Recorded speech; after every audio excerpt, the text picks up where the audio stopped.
नमस्कार। लोकसभा चुनाव संपन्न हो चुके हैं और चुनाव के बाद लगातार जिस तरह से अगर देखा जाए भारतीय जनता पार्टी के बारे में अगर हम बात कर ले तो भारतीय जनता पार्टी लगभग सरकार बनाने के करीब है। लेकिन वहीं बात कर ले इंडिया अलायंस की तो इंडिया अलायंस ने भी तगड़ा झटका दिया है।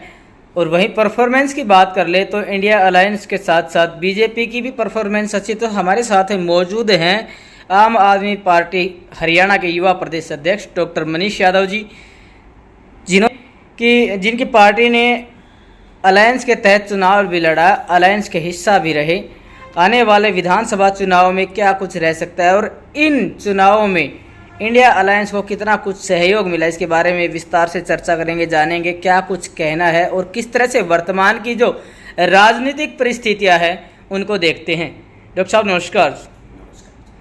देखिए, जिस तरह से अभी लोकसभा चुनाव के जो परिणाम है वो आए और आपने देखा कि बीजेपी पार्टी के से लगभग बहुत कम अंतर से इंडिया अलायंस पीछे रहा। तो सबसे पहले मंथन करना चाहेंगे कि क्या कुछ कमियां रही एनडीए में और क्या कुछ खूबी रही इंडिया अलायंस में।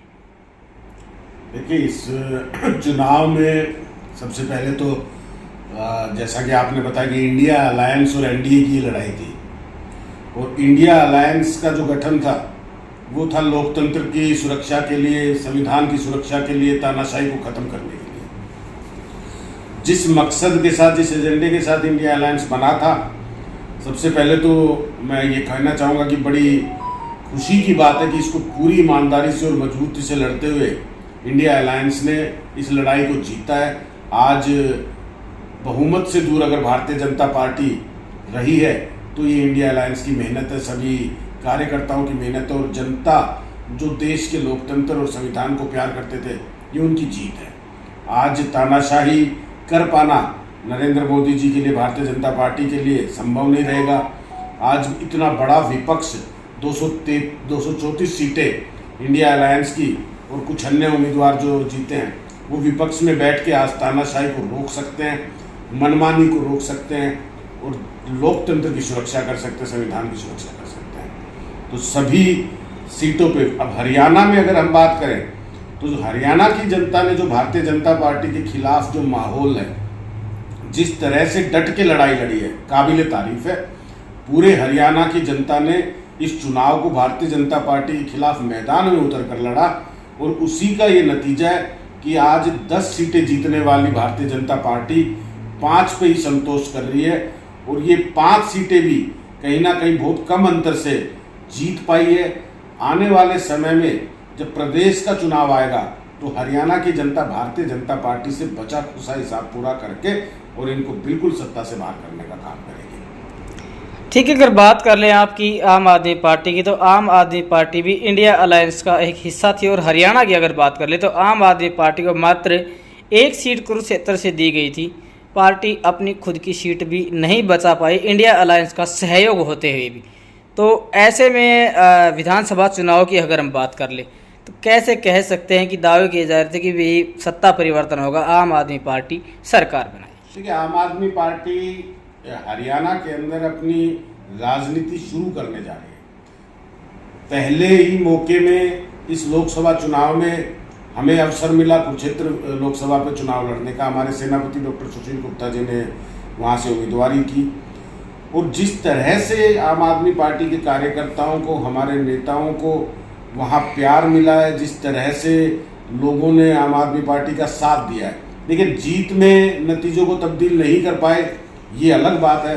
जरूर होनी चाहिए थी, ज़्यादा खुशी होती, लेकिन जनता ने जो प्यार दिया, जितने वोट दिए और जिस तरह का मत समर्थन वहाँ डॉक्टर सुशील गुप्ता जी के पक्ष में आया, पहले ही चुनाव में एक नई पार्टी को, एक नए उम्मीदवार को इस तरह का समर्थन मिलना, ये हम जीत की तरह ही समझते हैं और कुरुक्षेत्र की जनता का धन्यवाद भी करते हैं जो उन्होंने इतना प्यार और मान सम्मान वहाँ दिया। तो इंडिया गठबंधन में जितने भी साथी, चाहे वो कांग्रेस पार्टी के साथी कार्यकर्ता रहे, वहाँ सबने अच्छी मेहनत की। हार जीत तो 2 में से 1 की होनी तय थी, लेकिन जैसा समर्थन मिला है वो काबिल तारीफ है। आम आदमी पार्टी की बात करें तो दिल्ली में सत्तासीन है, लेकिन फिर भी बिल्कुल क्लीन स्वीप हो गए हैं। सातों की सातों सीटें हैं बीजेपी के खाते में गई है, तो क्या कह सकते हैं इसके बारे में कि भाई क्या दिल्ली में भी वास्तव दिल्ली के में अंदर इस तरह के परिणाम पिछले 2 बार के चुनाव में भी देखे गए कि भारतीय जनता पार्टी लोकसभा के चुनाव में जो जनता है भारतीय जनता पार्टी के हक में फैसला करती है और सातों की सातों सीटें उस तरफ जाती हैं। पिछले चुनाव में भी, उससे पिछले चुनाव में 14 में भी, 19 में भी हमने देखा। लेकिन वहाँ जब विधानसभा का चुनाव आता है तो आम आदमी पार्टी और उसके काम को देखते हुए, अरविंद केजरीवाल जी की विचारधारा को देखते हुए जनता जो है वो अरविंद केजरीवाल जी की सरकार पसंद करती है। तो ये दिल्ली के लोगों का अपना अनूठा तरीका है और शर्माते हैं। हम अपनी लड़ाई ईमानदारी और सच्चाई से लड़ते हैं। अच्छा प्रयास किया, लेकिन दिल्ली की जनता ने ये कहा कि हमारी राज्य सरकार जो है वो आम आदमी पार्टी के हक की है। केंद्र की सरकार में भारतीय जनता पार्टी को वोट मिला है, वो जीते हैं, उनको बधाई है और लड़ाई जारी रहेगी। सियासी घमासान अभी भी जारी है। एक तरफ जहां एनडीए सरकार बनाने का दावा पेश कर रही है, तो वहीं बात कर लें इंडिया अलायंस की, तो इंडिया अलायंस भी पुरजोर कोशिश कर रहा है। क्या लगता है केंद्र में कौन सी जो पार्टी है, कौन सा जो गठबंधन है वो सरकार बना पाएगा? देखिए, इस समय एनडीए अलायंस को जो है बहुमत हासिल है। एनडीए अलायंस के अगर साथी संतुष्ट नहीं होते और कोई इंडिया गठबंधन की सरकार बनाने के लिए हमारी तरफ साथ आते हैं, तो अभी इस पे चर्चाएं चल रही है। लेकिन मुझे लगता है जब बहुमत एनडीए के पास है तो पहला मौका एनडीए के पास है और सरकार एनडीए को बनानी भी चाहिए, सभी को संतुष्ट करना भी चाहिए। जिस तरह से अलायंस में उतरे थे, आज किसी तरह के झगड़े नहीं होने चाहिए।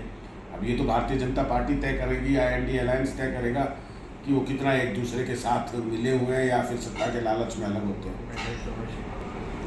महेंद्रगढ़ की बात कर ले तो इन लोकसभा चुनाव के परिणाम का कितना कुछ असर महेंद्रगढ़ की विधानसभा सीट पर पड़ सकता है? देखिए, महेंद्रगढ़ के अगर आप बात करते हैं महेंद्रगढ़ विधानसभा, तो इसी लोकसभा चुनाव के नतीजों में आपने देखा होगा कि जब एक तरफ भारतीय जनता पार्टी के खिलाफ माहौल है, जनता चाहती है कि भारतीय जनता पार्टी सत्ता से बाहर हो जाए, भारतीय जनता पार्टी के उम्मीदवार हार जाए।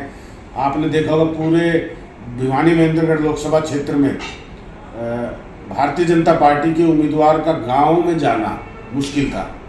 लोग विरोध कर रहे थे, काले झंडे दिखा रहे थे, टीकरी पहरे लगा रहे थे कि हमारे गांव में नहीं आएंगे, पोस्टर लगा दिए कि भारतीय जनता पार्टी के उम्मीदवार का गांव में आना मना है। इस खिलाफ माहौल के बावजूद भी हमारे जो महेंद्रगढ़ के मतदाता हैं उन्होंने राव दान सिंह जी को किसी तरह जीत से दूर रखा। महेंद्रगढ़ में हम उम्मीद कर रहे थे कि भाई महेंद्रगढ़ से एक अच्छी लीड मार्जिन उनको मिल सकती है, क्योंकि यहाँ से 40 वर्ष की उनकी राजनीति रही है, उनका संपर्क रहा है, लोगों से उनका जुड़ाव रहा है। लेकिन अब वो जुड़ाव किस तरह का था, किस तरह का व्यवहार है, किस तरह की नाराजगी लोगों में है, वो इन नतीजों में दिखाई दी है। जहाँ जीत मिलनी चाहिए थी, जहाँ से लीड मिलनी चाहिए थी, वहाँ से 5000 की आपको 5000 से पीछे रहना पड़ा है। तो ये महेंद्रगढ़ की जनता ने लगभग स्पष्ट कर दिया कि वो अब पुराने नेताओं के साथ नहीं है।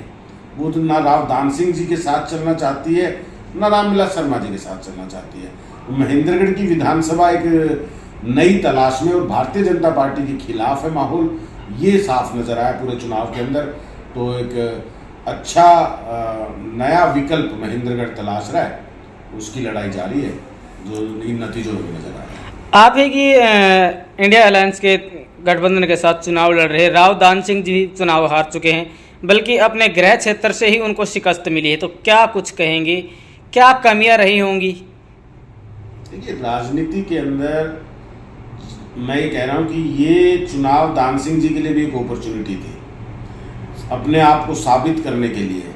उनको पहली बार अवसर मिला, इंडिया अलायंस के वो उम्मीदवार बने, लेकिन जब जनता भारतीय जनता पार्टी के खिलाफ है, माहौल भी सबका है, सारी परिस्थितियां भी अनुकूल है, और ऐसी परिस्थिति में अगर आप इस चुनाव में जीत हासिल नहीं कर पा रहे या इस चुनाव में उस क्षेत्र में आप बढ़त नहीं ले पा रहे जिस क्षेत्र में आप 40 वर्ष राजनीति कर चुके हैं, तो ये फिर आपके लिए मंथन का समय है, विचार करने का समय है, कहाँ कमी रही है।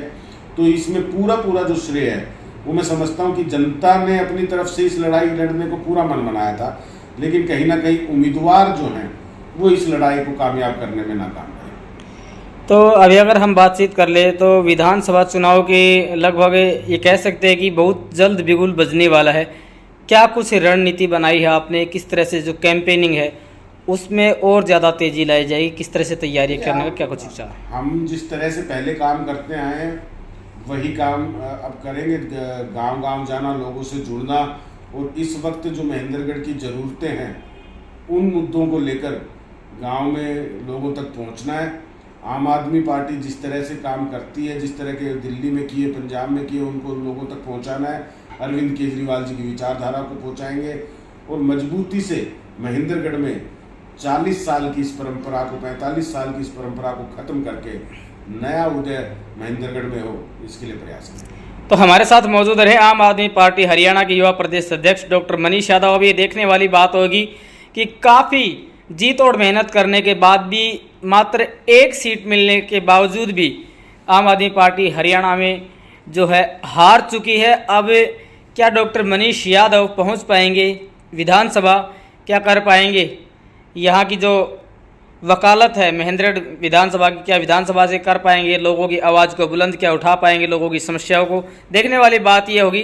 तो फिलहाल के लिए आप किस तरह से देखते हैं? और फिलहाल अगर बात कर लें विशेषकर तो राव दान सिंह जी की हार है, उसको किस तरह से आप देखते हैं? क्या कमियां रही, क्या कमी अहिरवाल में है या कमी राव दान सिंह में है? इसके बारे में कमेंट सेक्शन में अपना जवाब अवश्य दें। डॉक्टर साहब, अपना कीमती समय देने के लिए बहुत बहुत धन्यवाद।